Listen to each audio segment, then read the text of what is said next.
What up, everyone, and welcome back to the show today.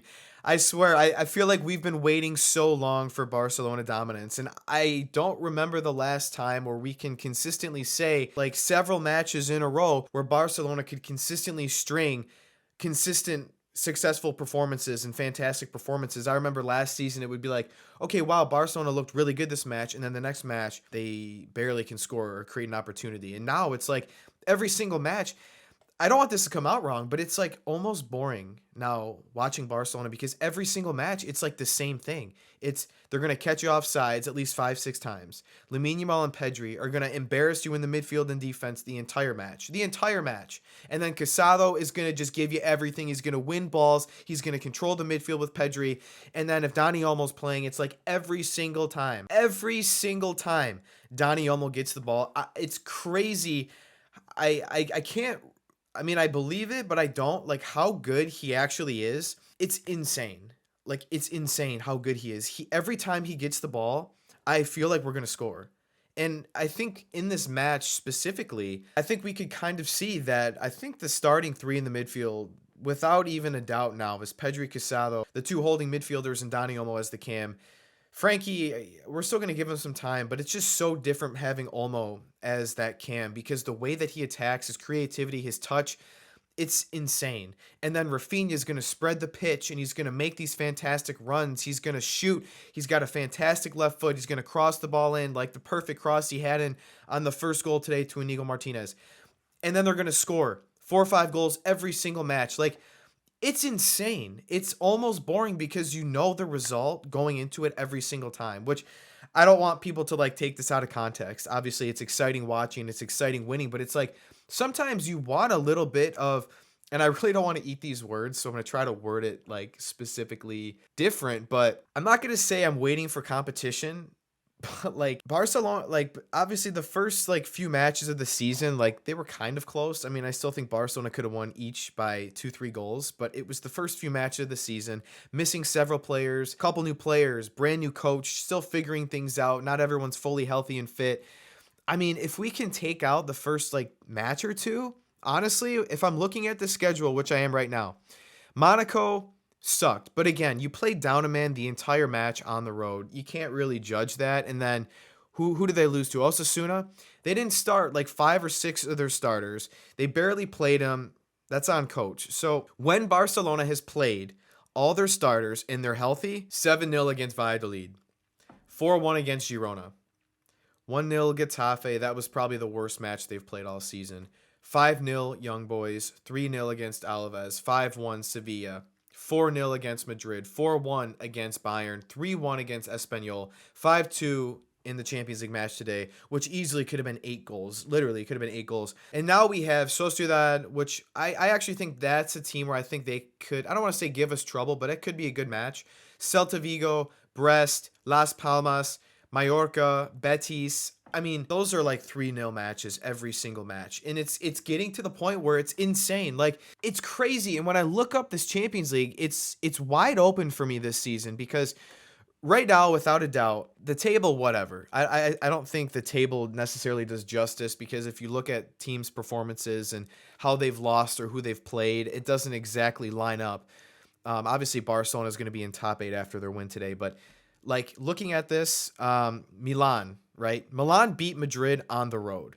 And Milan, they're a good team, but like Madrid, they just look out of sorts right now. And honestly, we're all here for it. Barcelona's playing fantastic. Madrid kind of looks like shit. Mbappe's pissed. He came out. He doesn't want to play number 9. Jude Bellingham's pissed because honestly, if you didn't really ever hear of Jude Bellingham, you'd have no idea who he was. You'd never notice him on the pitch. He's pissed he's not scoring. Well, newsflash, bro. You're a midfielder. Get used to it. There's a lot of tension in Real Madrid. They don't look great. Bayern doesn't look very great. They won. Right now, it's 1-0 with a minute or two left in stoppage time. They don't look that great against Benfica. Who else? Inter beat Arsenal. Inter had like 1 shot, 2 shots on target. Arsenal had like 8 or 10 corners, bunch of shots on target, couldn't score. Both of those teams, they don't look great this season. Atletico somehow beat PSG. Atletico, honestly, I watched that match. I split screened with that and the Barca match, and PSG should have won that match easily 3-4-1. I don't know how Atletico pulled that out. They don't look great this season. Man City getting their ass kicked by Sporting. Liverpool is the only other team that I can consistently say where like that's the only team right now. If we had to play, I'd probably be a little concerned.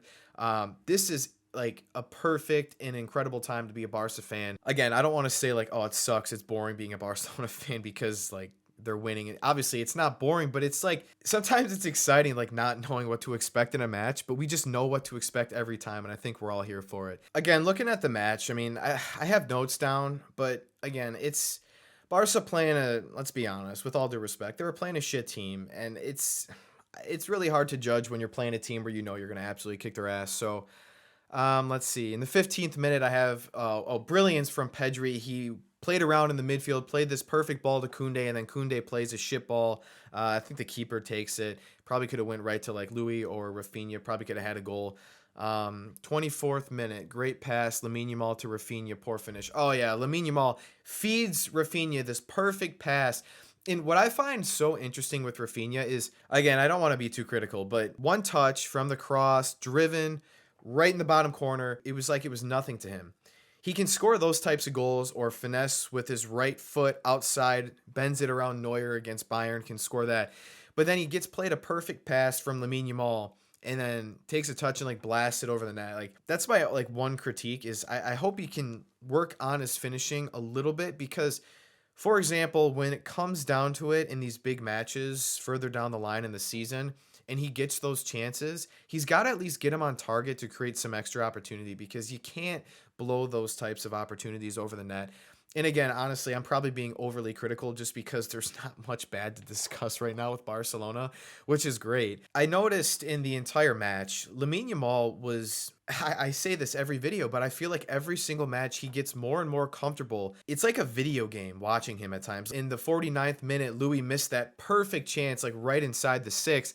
Lamine Yamal had this like unbelievable pass to Rafinha. Rafinha passes to Lewandowski, and then he missed.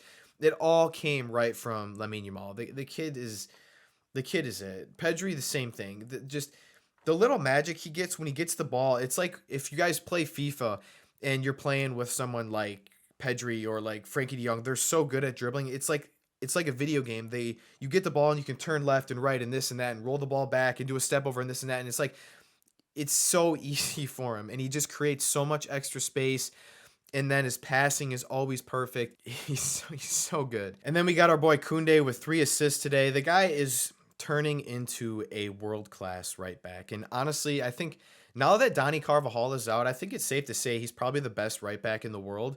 And every match, just like I say with Lamine Yamal, he looks like he's getting more comfortable and better and better. And again, I know it's not the best team they played, but he was so involved in the attack and he supports Lamine Yamal incredibly well. And 3 great assists. I really can't complain about Kunde today. I mean, obviously when they scored that second goal at the end of the match, he kind of faked out Kunde. Kunde ran with the defender, and it kind of left the player open who scored the goal. It is what it is, kind of a consolation goal, and it was a sick goal nonetheless. But Kunde has been brilliant. Again, I don't want to like critique or overly hype up the performance because this is a match where you expected to win by 3-4 goals, and they did just that. So, but moving forward, I think my main thing is we gotta watch Frankie De Jong and really see, because at this moment, Pedri and Casado have to be the 2 starting pivots, and Dani Olmo has to play Cam because he's so much better in that role than anybody else. Pedri's good in the role, but Dani Olmo's better because he's more attacking minded and he's so direct, where it literally seems like they're going to score every time he gets the ball, starts the counterattack. And I will say, even if Frankie's playing, there's something about him. I just don't see him as a captain. Again, I like Frankie. I think he's talented, but I don't see him as a captain or a leader figure. I actually think he's kind of lazy at times, and you can't afford to have a captain like that. So I don't care who plays.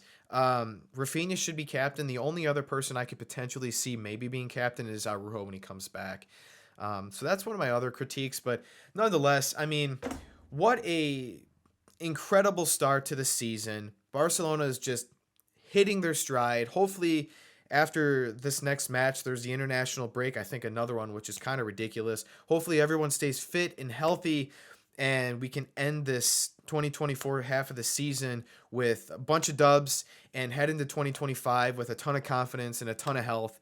It looks great right now from the outside looking in. Of course, anything can change, but I'm super optimistic. And do we think Barcelona at this moment is the favorite to win the Champions League and any other trophies? Let me know your thoughts down below, and I'll see you guys back here next time. Peace.